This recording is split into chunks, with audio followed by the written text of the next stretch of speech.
Bonjour et bienvenue aux rencontres de la librairie 1.1, la librairie de l'Odève, située au 6 bis, boulevard de la Liberté.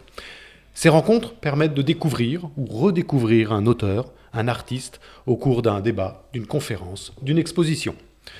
Aujourd'hui, c'est dans le cadre de l'opération 10 mois 10 mots, qui elle-même s'inscrit dans la journée internationale de la francophonie, la semaine de la langue française et de la francophonie. J'ai vu que c'était 2 fois, mais c'est comme ça. 10 mois 10 mots est une invitation à jouer et à s'exprimer sous une forme littéraire ou artistique.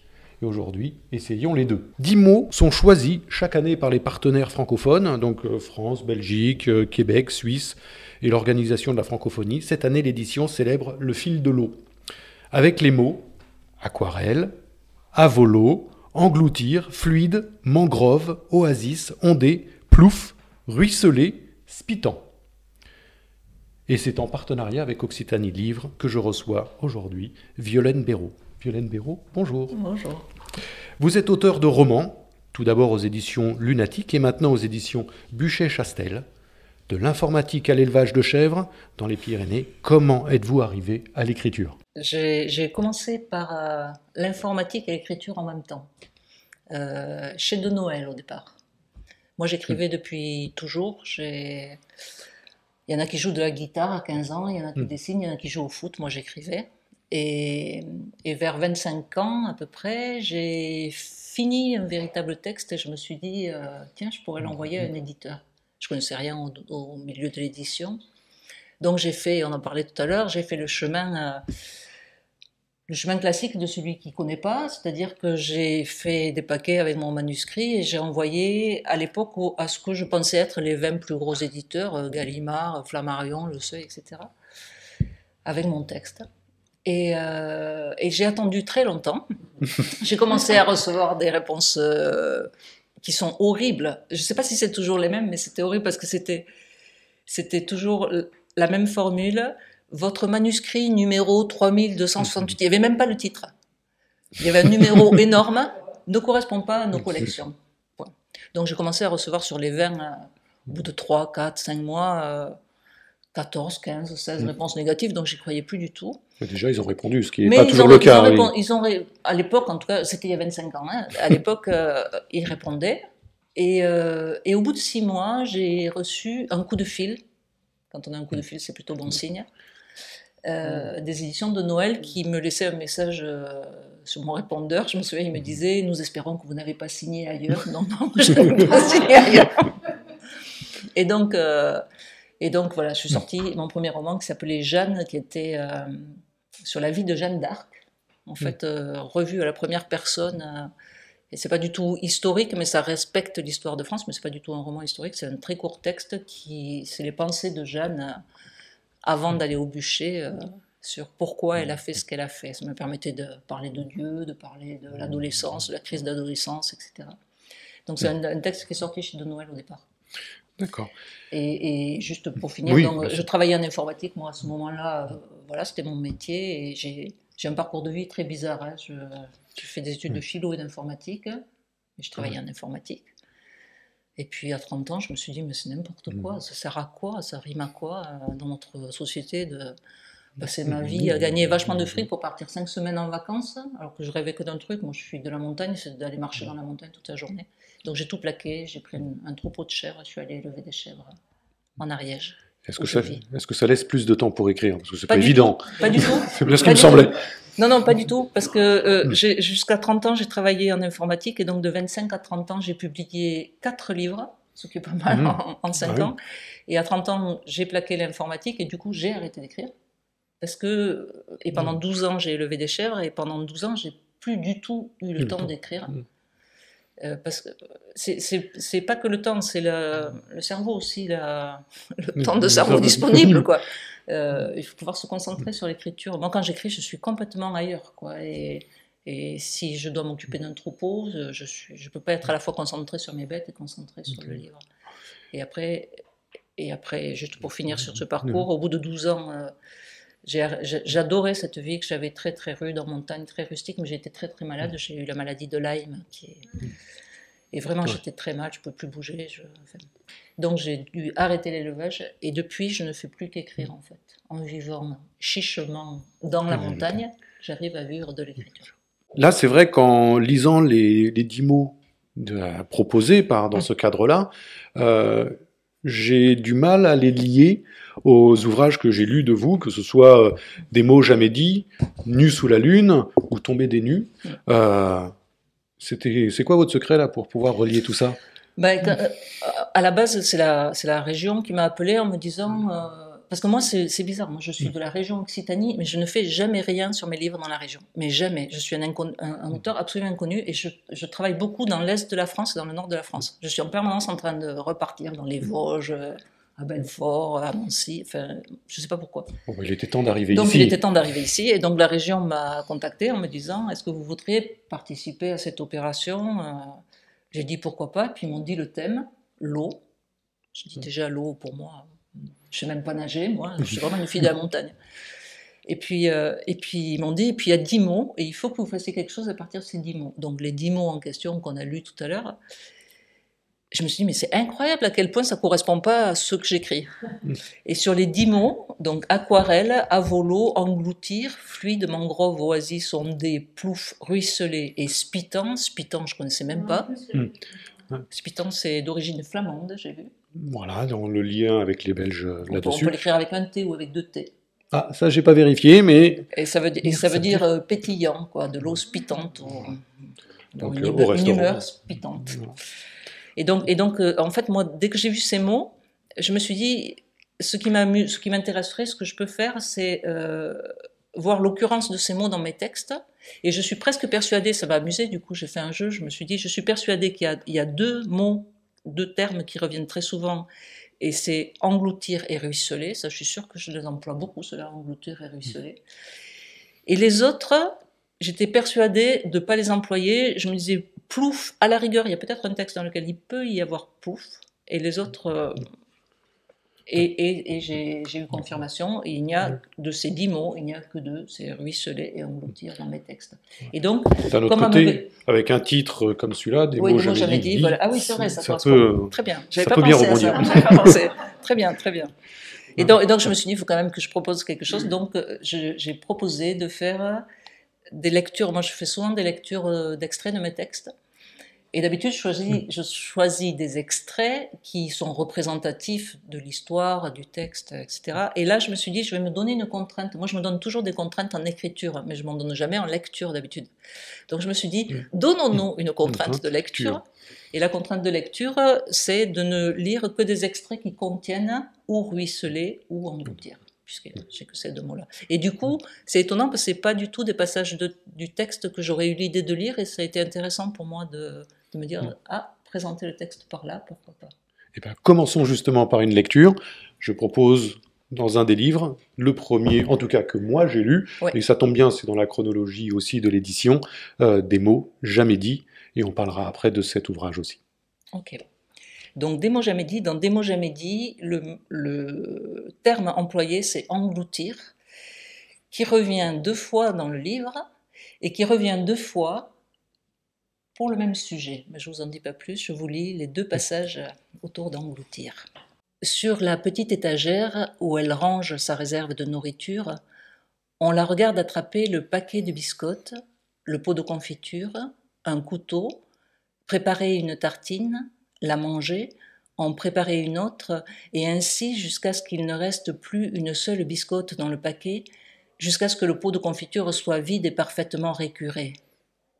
Alors, elle prend son sac, sort, descend en courant les escaliers, marche dans la rue, entre dans la petite épicerie qui se trouve à l'angle, achète à toute vitesse du pain, du beurre, un autre pot de confiture, paie, fourre le tout dans le sac, repart, grimpe 4 à 4 les 93 marches qui mènent à sa tanière, ouvre la porte, ferme derrière elle le loquet, vide sur la table le contenu des courses, ne s'assied même pas, reprend le couteau, prépare à toute allure, n'importe comment, avec trop de beurre, trop de confiture, une tartine trop grosse, la fourre dans sa bouche, l'engloutit, l'avale, et puis d'autres et d'autres encore.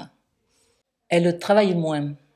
Jean lui a demandé d'arrêter la plonge du soir parce qu'il aime la trouver dans l'appartement en rentrant du bureau. Peut-être regrette-t-elle les soirées au restaurant, les heures passées les mains dans l'eau, le corps trop près des fourneaux, à suer, à frotter, à écouter les chansons surannées du cuisinier. Mais elle a promis à Jean, alors elle tient sa promesse. Chaque soir, elle l'attend donc patiemment. On a parfois l'impression que plus l'après-midi avance, plus elle l'attend, et que lorsqu'il arrive, il ne correspond plus à celui qu'elle attendait. Ce qui fait sa vie de jour en jour s'amenuise. Certaines nuits, Jean et elle font la chose. Ensuite, on la voit se précipiter dans la salle de bain sous l'eau brûlante. Souvent, sous la douche, elle pleure. Lui ne le sait pas. Il dort déjà quand elle se recouche. Maintenant, il arrive qu'il lui reproche de ne jamais toucher son corps. Il dit qu'il en est malheureux, mais il reste gentil toujours et patient. Elle a pris une étrange habitude. Sur un petit calendrier, elle coche les nuits de la chose. On ne sait pas pourquoi elle a besoin de faire cela, mais elle le fait pourtant, et chaque ligne cochée semble rythmer monotonement l'avancée du temps. Dans la journée, elle semble n'avoir aucune envie. Elle qui, du temps de sa petite chambre, lisait beaucoup, ne lit plus. On dirait qu'elle n'en a pas le courage. Dans cette vie qui est la sienne maintenant, elle s'ennuie, et cela, l'ennui, semble une sensation tellement peu faite pour elle qu'elle s'en trouve comme éberluée. Peut-être est-ce cette fatigue d'elle-même, cette incompréhension devant ce qu'elle est devenue, qui fait que régulièrement, quand Jean est absent, quand il est au travail et qu'il ne peut pas la voir, elle se précipite dehors, achète de quoi manger et de retour chez eux remplit son corps de nourriture, engloutissant toujours plus sans jamais sembler rassasiée. On la voit s'empiffrer, puis se précipiter au-dessus du siège des toilettes et, deux doigts au fond de la gorge, vomir cette nourriture trop brutalement ingérée, la régurgiter par spasme. Cette bouillie d'aliments mal mâchés s'extrait de son ventre en lui arrachant des larmes, lui brûle la gorge, les yeux, la fait tousser, cracher, hoqueter. On est gêné d'être là, de la regarder, elle qui se croit seule dans ce moment. Et l'on regarde pourtant. Alors, effectivement, les extraits... Qu'elle crache, je le vis trop. On tousse beaucoup ici, là, c'est mauvais signe. Oui. Alors, c'est vrai que là, l'extrait qui a été lu correspond étonnamment pas forcément à l'ambiance générale de l'ouvrage, parce que, vous l'avez peut-être pas remarqué, mais en le lisant, apparaît que pour la première fois, il y a un prénom. En fait, dans l'ensemble de l'ouvrage, le « je » n'existe pas, le « on » nomme systématiquement la lecture, et c'est étonnant. Pourquoi avoir justement choisi ce troisième... En fait, quand j'écris un roman, c'est deux choses pour moi. C'est une histoire, mais c'est surtout comment raconter cette histoire. C'est ça, pour moi, le travail d'écriture. C'est pas juste l'histoire. L'histoire en elle-même, c'est presque un détail. C'est vraiment comment je vais raconter une histoire. Moi, d'ailleurs, je dis qu'en tant que lectrice, peu importe pour moi le sujet du livre. Ce qui m'intéresse, c'est de voir comment va être raconté ce sujet. N'importe quel sujet peut m'intéresser s'il est correctement écrit, s'il est écrit d'une façon intéressante. Quand j'ai écrit ce livre-là, je voulais suivre l'itinéraire de vie d'une femme.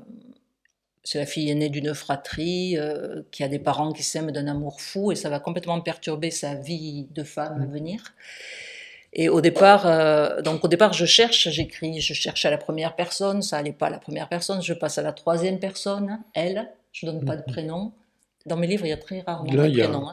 Le premier prénom apparaît en fait quasiment à la moitié de l'ouvrage, en page 69. Ouais. C'est étonnant parce que ça crée une ambiance très particulière où on est à la fois complètement détaché de l'histoire et en même temps complètement intégré, avec ce « on » dans lequel on accompagne en fait le narrateur. Oui, parce que en écrivant à la troisième personne dans ce livre, quand j'ai écrit l'histoire à la troisième personne, l'histoire était très froide. Et donc j'ai cherché comment intégrer un peu mieux le lecteur. J'avais l'impression que le lecteur était trop à distance. Et en fait, j'ai ajouté des passages où il y a un narrateur. Je me suis un peu étouffée là, à la fin en lisant mon passage, mais c'est vraiment... c'est vraiment l'idée de ce on qui dit on est gêné d'être là, de la regarder, elle qui se croit seule dans ce moment, et l'on regarde pourtant. Et il y a toujours ce on qui entraîne, le but c'est d'entraîner le lecteur avec lui. Le lecteur, il est un peu forcé de regarder ce qu'il voudrait peut-être pas regarder, mais si, mais non. Attends, et pourtant, justement, il y a pas de voyeurisme du tout dans l'écriture. On n'a pas en tout cas ce sentiment-là. On partage en fait complètement, et pourtant à travers le livre il y a justement des sujets assez poignants qui sont abordés, justement la notion de l'amour, mais un peu idéalisé à travers celui qui est présent à travers les parents, mais pourtant il y a quelque chose d'assez étonnant, parce que les parents se séparent malgré tout, ils reviennent, enfin il y a cette notion d'amour instable et peut-être pas forcément très sécurisant, et pourtant on accompagne ça, on s'y immerge, avec ce on qui nous met à distance et qui nous accompagne. Enfin, c'est très étonnant ce ton-là. Et j'ai eu l'impression, en tout cas en le lisant, qu'il y a énormément de douceur quand même qui vient se greffer là-dessus. Vous disiez que c'était très froid, et pourtant... Oui, alors ça dépend du ressenti de chacun. Moi, je suis très mal placée, en fait, pour parler de mes livres, parce que c'est très marrant, d'ailleurs, ça. Une fois que le livre sort, les retours que je peux avoir sur les livres correspondent pas du tout à ce que moi je ressens pour le livre. Et par exemple là, juste pour revenir sur l'histoire de ce livre-là, moi j'ai écrit ce livre parce que je voulais écrire avant qu'il meure. Depuis, mon père est mort, mais je voulais écrire avant qu'il meure sur une fille qui admire l'histoire d'amour fou entre ses parents. Parce que moi j'ai eu des parents qui s'aimaient et c'était une histoire d'amour extraordinaire.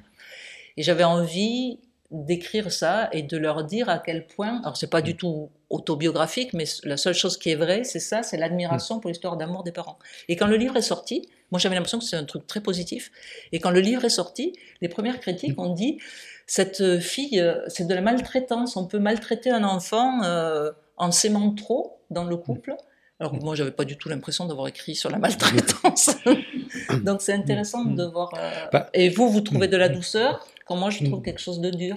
Alors, il y a en fait cette ambiguïté dans l'écriture, qui est justement sur des situations, il y a très peu de mots, justement des mots jamais dits, personne n'est nommé, sauf par le titre, le père, la mère, l'aîné, donc c'est très dur, il y a énormément de distance, et pourtant, dans le style narratif, il y a de l'affection qui transpire là-dedans. Oui. Donc on est partagé systématiquement là-dessus. Est-ce que c'était votre intention? Vous dites c'est pas autobiographique, mais d'après ce que vous racontez, il y a quand même beaucoup de références. Il y a le lien à la mort, la fille, donc l'aîné. La mort, c'est autobiographique pour tout le monde. Après, c'est autobiographique. Ça intéresse tout le monde. L'amour, ces thèmes-là. Bien sûr, c'est des thèmes très génériques. Après, ça dépend comment ils sont amenés. Là, la mort intervient au milieu avec la mort où elle est frôlée. Oui. Elle n'est pas réelle. Enfin, à ce moment-là. Sur d'autres, oui, mais voilà, c'est cette mise à distance qu'on retrouve pas forcément dans le second livre que j'ai lu, ça tombe bien, c'est toujours chronologique, Nus sous la lune, qui fait un petit peu, ça pourrait presque penser à une première suite de ce personnage principal de l'aîné, une fois qu'elle a peut-être trouvé. J'ai pas du tout pensé à ça. Oui. J'ai pas du tout pensé à ça, oui. On démarre dans ce second tome, pour résumer un petit peu, en fait, on suit une femme qui semble quitter son mari ou son compagnon. Ouais. Oui. Alors qu'on finit le précédent où il y a effectivement l'aîné à une seconde aventure, c'est le deuxième prénom qui apparaît uniquement dans cet ouvrage-là.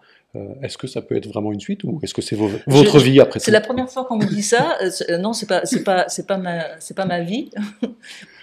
C'est la première fois qu'on me dit ça, donc c'est pour ça que je me dis tiens, oui, ça pourrait être possible. Non, mais c'est super rigolo parce que vous, quand vous lisez les livres, enfin vous les lecteurs, quand vous lisez les livres, vous pouvez les lire. Vous avez lu les deux livres d'affilée à la suite. C'est sûr que ça aide sur la transition. Et moi, il y a des livres, il y a 25 ans d'écart entre l'écriture de l'un et de l'autre, donc je vois pas du tout les liens entre des personnages. Et quelqu'un m'a fait remarquer il y a pas longtemps qu'un personnage d'un livre, l'héroïne de celui-là, des mots jamais dits, là, cette fille aînée, en fait existait dans un livre que j'ai écrit il y a 25 ans avec un petit rôle. Et c'est vrai que c'est exactement la même, mais je l'ai absolument pas vue, moi. C'est la même, pas au même âge, mais c'est... Voilà, c'est un lecteur qui l'a vu, donc c'est bien les lecteurs, ça fait avancer les auteurs. Ça sert aux auteurs finalement. Oui, au lieu de payer un psy, on a l'analyse par les lecteurs. Il faut beaucoup de lecteurs. Il faut beaucoup de lecteurs, Alors justement, pour enchaîner sur le second livre, Nu sous la lune, qui n'est pas une suite, mais qui pourrait l'être, en fait, si on le lit à la suite. Il faudrait revoir le précédent donc pour faire effectivement le lien. Alors là, il est écrit à la première personne, cette fois-ci. Pourquoi avoir changé pour cette suite?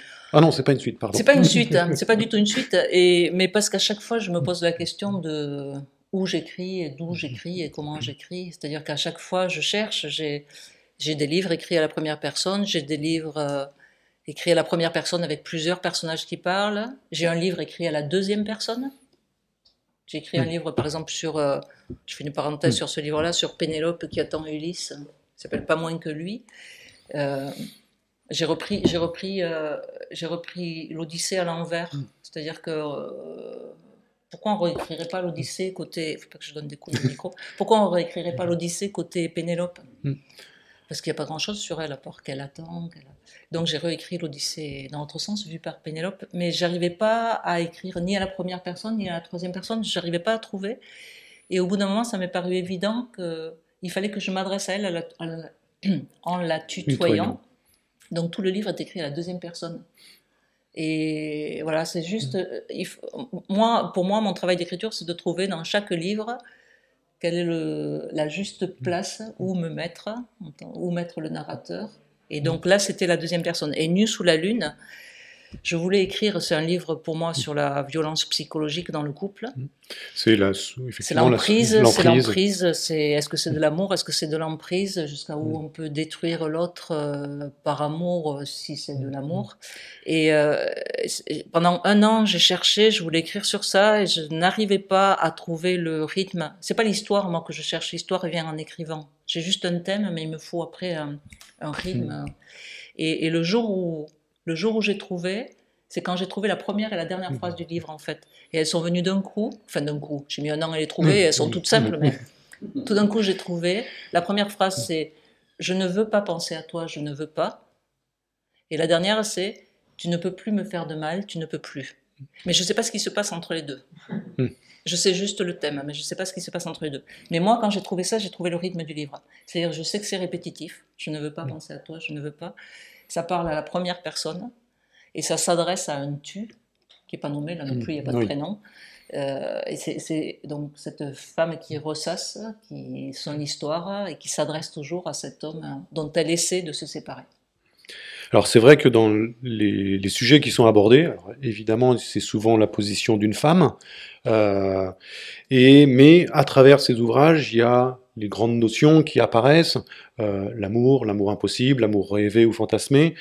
C'est vrai que sur Des mots jamais dits, on frôle entre le conte, la poésie, le roman classique. Dans le second, Nu sous la lune, il y a aussi à un moment donné une espèce d'interlude qui est presque de la poésie, où ça peut s'intégrer de cette façon-là. Et est-ce que c'est une façon de faire passer justement des situations très difficiles? Parce que là, cette femme qui fuit une violence psychologique ou une mainmise, une emprise, et tout au long, il y a une espèce de... On sent le personnage principal hésiter entre revenir par culpabilité d'avoir quitté, et aussi l'emprise complète, la fuite en se reconnaissant sur des gestes d'amour qui sont en fait des gestes simples, presque d'indifférence, et elle considère ça comme étant éventuellement une preuve d'amour, alors que bon, c'est des fois un geste futile ou de passage. Pour moi, c'est important d'avoir un thème de passer un message entre guillemets sans juger jamais, mais d'aborder des thèmes. Maintenant on parle beaucoup de violences faites aux femmes, de harcèlement, etc. Quand il est sorti, on en parlait, on n'était pas dans cette grosse vague, ça commençait, mais c'était à peine le tout début. MeToo n'était pas là, mais pas loin. MeToo n'était pas là. Et moi, je voulais vraiment parler de la violence psychologique, parce qu'on parlait à l'époque beaucoup de violence physique. Et je voulais dire aussi qu'il y a une violence psychologique qui est faite de tout petits riens, de tout petits détails. Et ça m'intéresse d'écrire sur des toutes petites choses toujours. Il n'y a pas beaucoup d'action dans mes livres. Ce qui m'intéresse, c'est les tout petits détails. Et en tout cas sur ces 2 ouvrages, mais sur éventuellement, avant d'aborder la question sur le troisième, mais c'est vrai qu'il y a vraiment le sentiment amoureux, mais qui vient révéler le personnage principal, souvent après un accident où justement on abordait tout à l'heure la question de la mort, en tout cas le personnage principal vient frôler la mort, qui vient révéler éventuellement une prise de conscience. Est-ce que c'est Oui, mais c'est pas justement ce réfléchi prétexte? comme ça quand Non. je l'écris. Non, non, ça c'est analysé après coup, mais Parce que ça vient se bousculer oui, sur oui, oui, ces c'est vrai, sentiments, c'est vrai. deux fois où la maladie, vous évoquiez tout à l'heure votre maladie. Oui, C'est vrai que dans des mots jamais dits, oui, c'est la aussi maladie. très fort, Oui, que ce soit la maladie de la mère, oui, du père oui, aussi, et puis de l'aîné qui s'interroge, puisqu'elle vient, elle passe un moment difficile sur ce questionnement-là. Euh, Est-ce que, justement, dans la façon d'écrire, puisque c'est ce que vous évoquiez tout à l'heure, c'est vraiment le cœur de votre, j'ai envie de dire, votre travail, euh, quand vous attaquez un nouvel ouvrage, c'est ce que vous recherchez d'abord? Parce qu'il y a des styles narratifs qui sont vraiment différents, même si on peut dire qu'il y a une patte avec cette interrogation du oui, jeu, du nous, du tu. oui. Ben, le problème aussi, moi j'ai écrit 8 ou 9 romans. Le problème aussi, c'est de ne pas se répéter. Et de ne pas se répéter dans les histoires, mais de ne pas se répéter dans le style aussi. Or, moi, j'ai un style assez particulier, donc je ne veux pas reproduire toujours la même chose. Surtout que j'ai tendance à faire toujours des histoires de femmes, des histoires assez intimes. Donc, si j'écris tout de la même façon, les gens vont avoir vraiment l'impression de lire le même livre. Puis moi, ça me plaît pas, quoi. Il faut que j'avance, que je cherche. Donc, mon travail, c'est vraiment un travail. Il faut que j'ai un thème qui m'intéresse, et après, mon travail, c'est comment l'écrire. C'est vraiment ça. Là, ça fait 2 ans que je galère sur un truc. J'ai écrit des milliers de pages, je mets tout à la poubelle en permanence. Je recommence parce que je n'arrive pas à trouver quelque chose de nouveau, et je veux le trouver. Et je ne sais pas s'il me faudra 1 an encore ou 10 ans, mais je veux le trouver, quoi. Sur Nu sous la lune, alors là, effectivement, ça commence par une fuite, et ça termine une espèce de Faut pas texte. dire. Non, mais je trouve que c'est un style qui vient un peu bousculer tout ce qui a Ouais. été fait auparavant. On est vraiment sur presque de la métaphysique, de la poésie qui vient terminer. Ouais. Pour donner envie, je vous propose que vous lisiez, malgré qu'il n'y ait pas forcément un des 10 mots dedans, un extrait de cet ouvrage pour montrer qu'il y a un style un peu différent. J'ai trouvé des passages avec les mots. Parce que je suis toujours dans ma contrainte de lecture. Exactement. Je vous lis uniquement les passages avec les mots. Donc, dans cet ouvrage-là, c'est Ruisselet que j'ai trouvé. Bravo. Et Ce qui est Ruisselet, terrible, quand j'ai essayé de lire, en fait, j'ai pas réussi à accrocher sur les mots, alors que ils y étaient. mais tant mieux, tant mieux que vous vous arrêtiez pas au mot. Moi, avec un traitement de texte, c'est facile pour moi d'aller chercher les occurrences de Ruisselet dans mon texte. C'était comme ça. Je me suis demandé, en fait, Non, comment ça pouvait se dire. Ah non, moi je suis incapable d'aller relire et de trouver les mots. Oh, Même tout quand relire. non, puis je le vois pas. On le voit Ouais. pas. Non, je cherche les occurrences. Non, c'est parce que j'avais pas le texte sous format. Voilà. Moi je l'ai, donc je peux. Donc juste pour que vous compreniez de quoi il s'agit, ces 2 personnages, donc cette histoire d'emprise amoureuse concerne 2 personnages qui sont tous les 2 sculpteurs et qui travaillent le bois et qui travaillent sur les corps, qui font des corps en sculpture sur bois. Je ne peux toujours pas comprendre pourquoi ma présence t'était dans le même temps totalement insupportable et absolument nécessaire. Devant les autres, tu me contraignais à m'effacer tout en exigeant que je sois là. J'avais pris l'habitude de marcher, non pas à côté de toi, mais légèrement en retrait, décalé.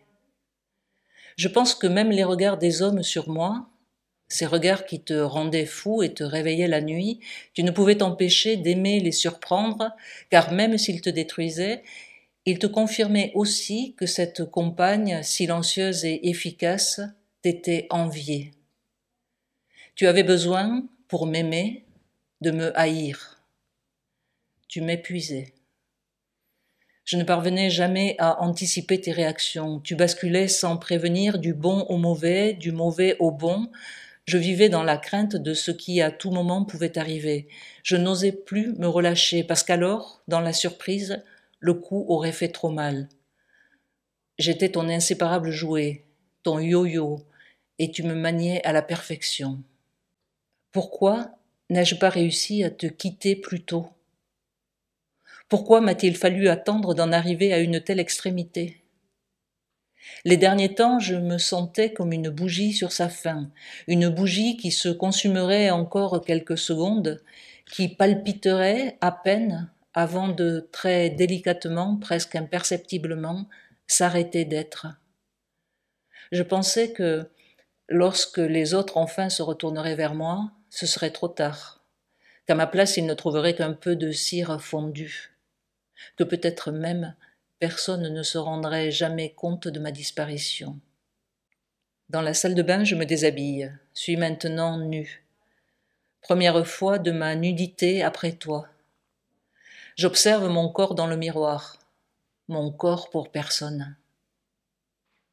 Pourquoi, toi qui empêtrissais tant d'autres pour comprendre leur forme, toi qui dans le bois savais retrouver les plus intimes de leurs courbes, pourquoi toi, tes mains, tes yeux, n'étiez-vous pas affamés de mon corps?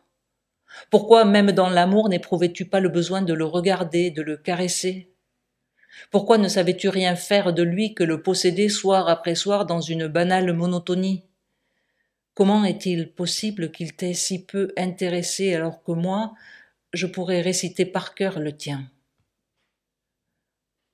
Non pas que tu m'aies laissé l'observer à volonté, mais je te volais sa vue chaque matin lorsque tu te levais.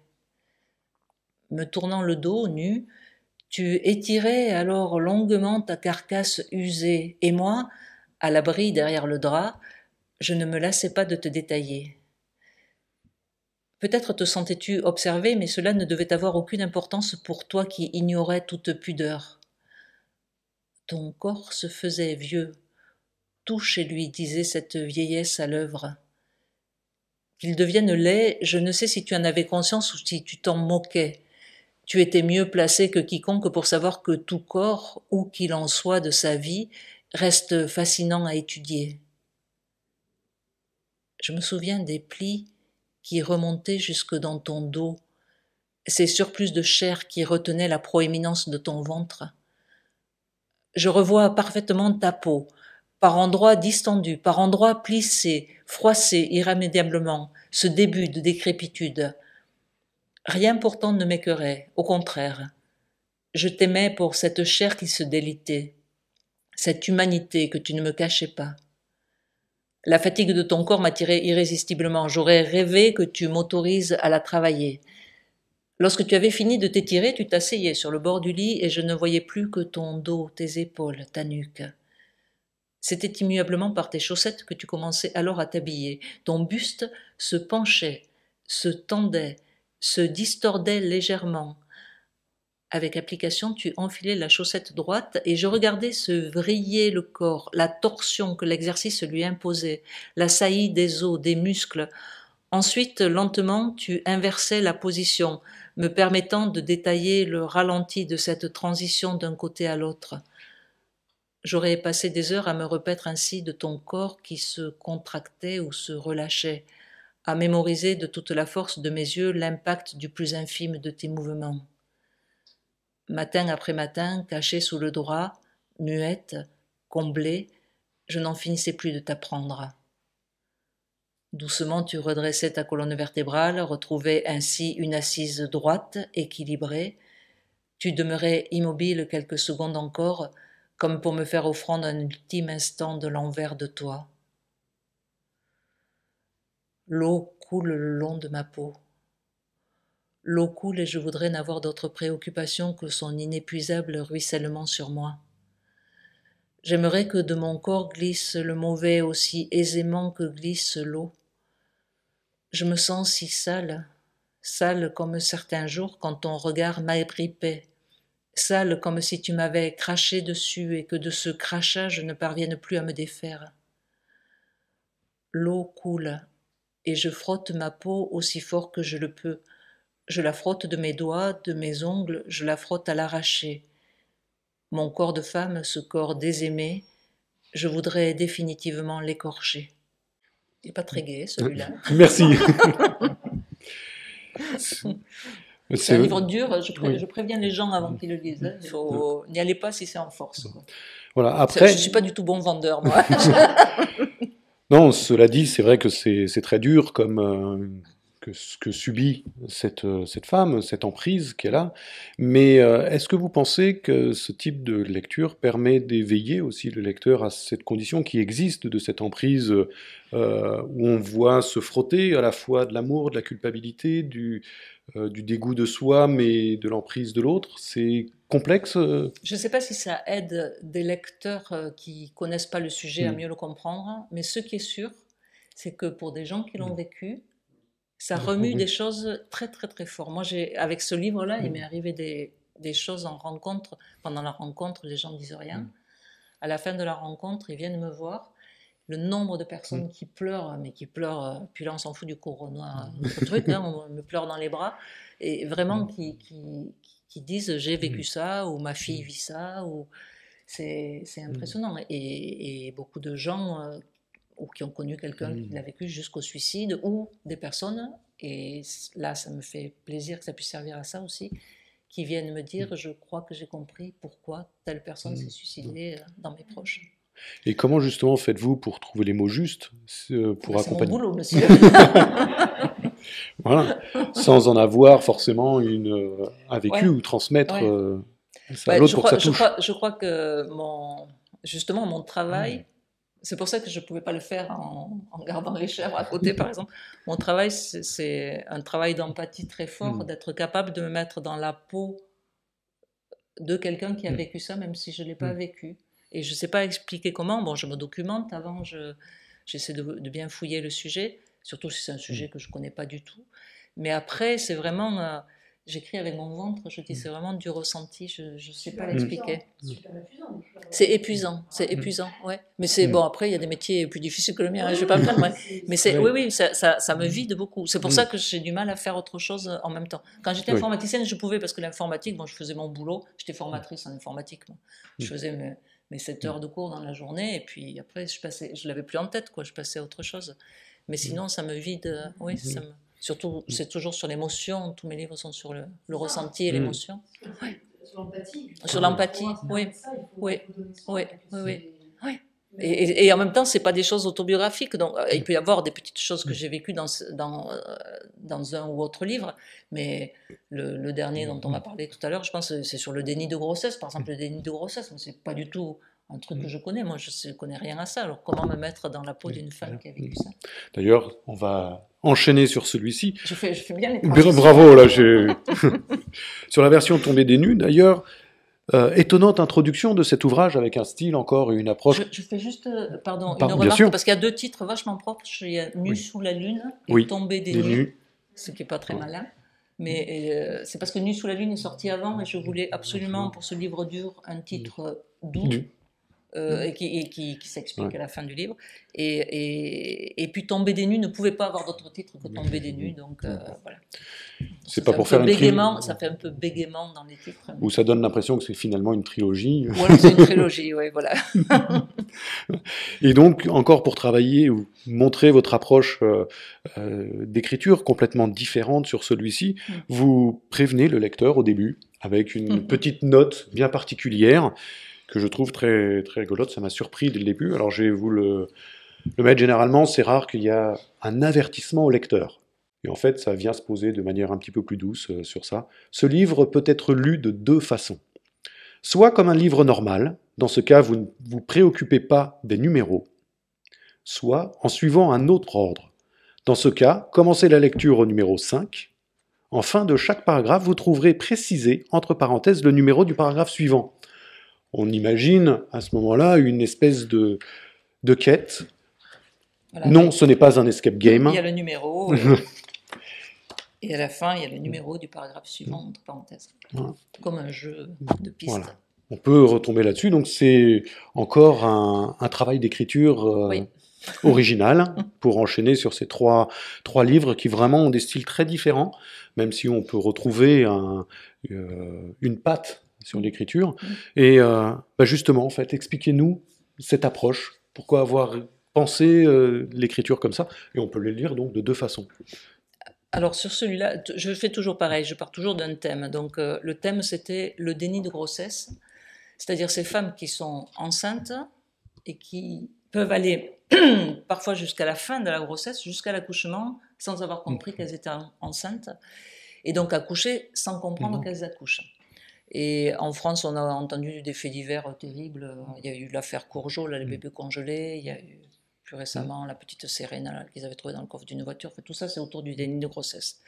Moi, j'aime pas trop les faits divers d'habitude, mais j'avais vu un très bon documentaire sur ça et ça m'intéressait de comprendre comment une femme. Moi, j'ai jamais eu d'enfant, c'est un choix, j'ai jamais voulu en avoir, mais il se trouve que j'écris beaucoup sur le désir, le non-désir d'enfant, le rapport mère-enfant.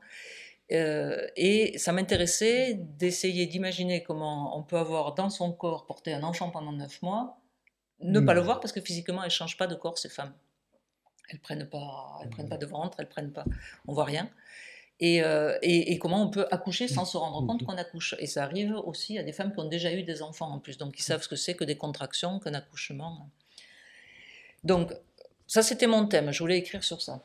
Ma première question, c'est toujours la même, c'est comment je fais pour écrire sur ça très vite, j'ai balayé le fait de pouvoir écrire à la première personne, je viens d'accoucher, parce que je pense que quand arrive un truc comme ça, on peut plus parler. Donc je me voyais pas pouvoir m'exprimer par la voix de cette femme. Et par contre, je me suis dit, si toujours pareil, je me mets dans la peau, je me dis, si m'arrivait un truc comme ça fait quoi? Ça fait aussi une déflagration pour tout mon entourage, c'est vraiment une bombe, quoi. Si demain j'ai un enfant alors que je suis pas enceinte, ça fait quoi pour la personne avec qui je vis, ça fait quoi pour mes voisins? Moi je vis à la campagne, dans un tout petit hameau, ça fait quoi, voilà, pour les gens autour de moi qui me connaissent, qui me voient, qui non, elle n'est pas enceinte, quoi. C'est pas possible qu'elle ait accouché. Et donc je me suis dit, ce que je vais faire, c'est que je vais faire parler plusieurs personnes. Et je veux donner la sensation de la déflagration, comme une bombe avec des éclats partout. Donc je me suis amusée à mettre, il y a 7 personnages différents qui parlent dans ce livre. Je ne dis jamais qui parle. Et en fait, ce sont des paragraphes qui se suivent. Et chaque fois, c'est un des 7 personnages qui parle, et je ne vous dis pas lequel, à moins d'avoir bossé assez bien pour que vous puissiez, vous, avec le style, comprendre qui parle. Et comme ça fait juste des petits... Alors, il s'adresse à quelqu'un, on ne sait pas à qui, mais ils ont l'air de s'adresser tous à la même personne, à qui il raconte l'histoire, en fait. Et, oh là là, ce micro, je l'assomme à chaque fois. Et donc, moi, quand j'ai écrit ça, donc au départ, je l'avais écrit pour que ce soit lu comme ça, des petits bouts de chaque personnage, tout mélangé, comme vous le lisez, vous, si vous suivez les pages. Et puis, moi, en le travaillant, comme je travaillais vraiment les voix personnage par personnage, moi, je le relisais toujours dans un autre sens, qui était un même personnage, voyons tout ce qu'il dit tout le long. Et à force de le lire comme ça, je me suis dit, mais pourquoi je ne propose pas au lecteur 2 lectures, soit la lecture avec le truc tout haché, soit la lecture personnage par personnage, et alors là je l'envoie avec un système de renvoi et de numéros pour aller à la suite de ce personnage. Et donc j'ai tout retravaillé pour que ça fonctionne bien des 2 façons, et en plus ça ne donne pas exactement le même sentiment suivant si on le lit dans un sens ou dans l'autre. C'est la même histoire, hein. Vous ne lisez pas un mot de plus ou un mot de moins, il y a exactement le même nombre de paragraphes, mais en ne le lisant pas dans le même ordre, on n'a pas la même sensation. Ça, c'est un super argument promotionnel. 2 livres pour le prix d'un. 2 livres pour le prix d'un, exactement. Et moi, ce qui me plaît, alors moi je ne suis pas le libraire, donc je ne vois pas l'argument promotionnel, mais par contre, moi, ce qui m'intéresse, c'est que moi, je lis énormément et je relis énormément les livres. Et je me suis rendu compte, en parlant beaucoup avec des lecteurs, que les gens ne relisent pas beaucoup. Alors que moi, c'est impressionnant. Moi, dès qu'un livre me plaît, j'arrive à la dernière page et je reprends à la première et je recommence. Et je peux faire 3 fois ou 4 fois le tour. Puis après, je relis au bout d'1 an, au bout de 2 ans. Mais je relis très très souvent les livres que j'aime. Et ce livre-là, je me suis rendu compte que du coup, les gens le relisent parce qu'ils le lisent dans l'autre sens. Ils choisissent un sens ou l'autre, mais après, s'ils l'ont aimé, dans un sens, Et ils le relisent dans reprennent de l'autre l'autre. sens pour voir ce que ça donne dans l'autre sens. Donc je suis très contente parce que je fais relire. Donc ça m'intéresse. C'est intéressant. Et c'est vrai Pour le que... libraire, par contre, c'est zéro bénéfice parce qu'il n'achète Oui. pas deux fois le livre. On va essayer de travailler. Je vais enlever la première page. Et justement, sur ce thème-là de la grossesse, du déni de grossesse, on retrouve aussi ces questions à travers les autres livres. Je crois que c'est Des mots jamais dits commence par un accouchement, si je Oui, me par la souviens. naissance de l'héroïne. Par la naissance de l'héroïne. Et c'est aussi un des sujets transversaux de vos livres. Oui. Donc il y en a plusieurs, en fait, que vous Oui, revenez, vous les traitez. il y a des sujets comme ça, mais c'est pas. Moi, je l'analyse maintenant, au bout de 25 ans d'écriture, je me rends compte qu'il y a vraiment des thèmes qui reviennent, mais souvent, c'est pareil, c'est dans une rencontre, la personne qui anime ou le lecteur qui vous renvoie ça. Oui, qui me renvoie ça. Moi, au départ, oui, je voyais que c'était des histoires de femmes, d'intimité, mais après, le désir, le non-désir d'enfant, ah oui, c'est vrai, ça y est, je vais. Et c'est vrai que moi, en plus, ça fait partie d'un choix de ma vie de ne pas avoir d'enfant, ce qui n'est pas neutre pour une femme de décider ça. Et choix avec lequel je suis super bien, donc j'ai l'impression que c'est totalement réglé pour moi. N'empêche que j'écris beaucoup sur ça, donc peut-être qu'au fond, il y a des choses... voilà. Il faudra demander à une séance, mais c'est pas mon rôle ici. Je vous propose de continuer une lecture sur un autre ouvrage avec encore un mot parmi. Oui, donc je peux faire sur Tomber des nues. Absolument, comme ça on en aura fait un sur chaque ouvrage. Oui, et le seul mot que j'ai trouvé dans Tomber des nues, c'est engloutir. Et alors c'est très étonnant parce que quand je lis des extraits de Tomber des nues en public, je ne lis jamais des extraits où c'est la mère, donc la mère qui vient d'accoucher, je ne la fais parler qu'au bout d'un moment, elle arrive tard parce qu'elle met du temps avant de pouvoir parler, et je ne lis jamais des passages où elle parle. Sauf aujourd'hui. Sauf aujourd'hui, parce qu'il se trouve que c'est tombé sur elle. Et elle est totalement décalée dans sa façon de parler. Le reste, c'est vraiment un langage oral. C'est des gens qui discutent, qui racontent une histoire à un interlocuteur. Et elle est beaucoup plus ailleurs parce qu'elle ne veut pas revenir dans la réalité. Donc voilà, donc je vais vous lire un extrait où c'est elle qui parle. En fait, je dis un extrait, c'est 4 petits extraits puisque c'est des tout petits paragraphes. Donc c'est pour ça que j'ai des post-it un peu partout et que je saute. C'est le principe de ce livre, on saute. On lit, on revient, voilà. Et partout autour de moi, le paysage se délitait, s'effondrait, se liquéfiait, glissait vers le sol où la vase l'avalait. Les sables mouvants menaçaient, essayaient de m'aspirer. Le sol mauvais ne songeait qu'à m'engloutir. Je cherchais désespérément à quoi m'agripper. Et c'est alors que j'ai distingué un bout de ciel. Des nuages couraient et me faisaient des signes. J'ai écarquillé les yeux. Au milieu des nuages, je distinguais mes chèvres. Je les voyais bondir, faire des cabrioles. Elles jouaient à cache-cache, disparaissaient puis réapparaissaient. Elles me souriaient. Il suffisait de ne plus détourner mes yeux du ciel. Les nuages m'appelaient et Baptiste avait disparu. Je regardais la fenêtre avec le ciel dedans. Dans ce ciel, les chèvres jouaient. J'ai voulu me lever et marcher vers elles, les rejoindre. Mes jambes se sont mises à trembler. Mes genoux claquaient l'un contre l'autre. Je voulais atteindre le ciel, je voulais tenir debout et marcher jusqu'au ciel, mais mon corps ne fonctionnait plus.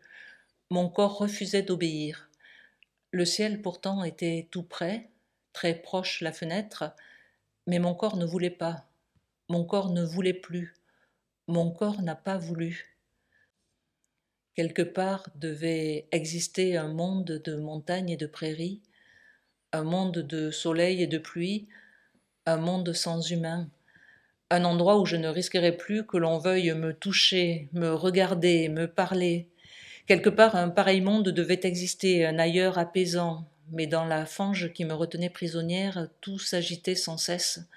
Ça grouillait, ça vociférait, ça posait des mains sur moi, ça me submergeait de bruit, d'yeux, de questions.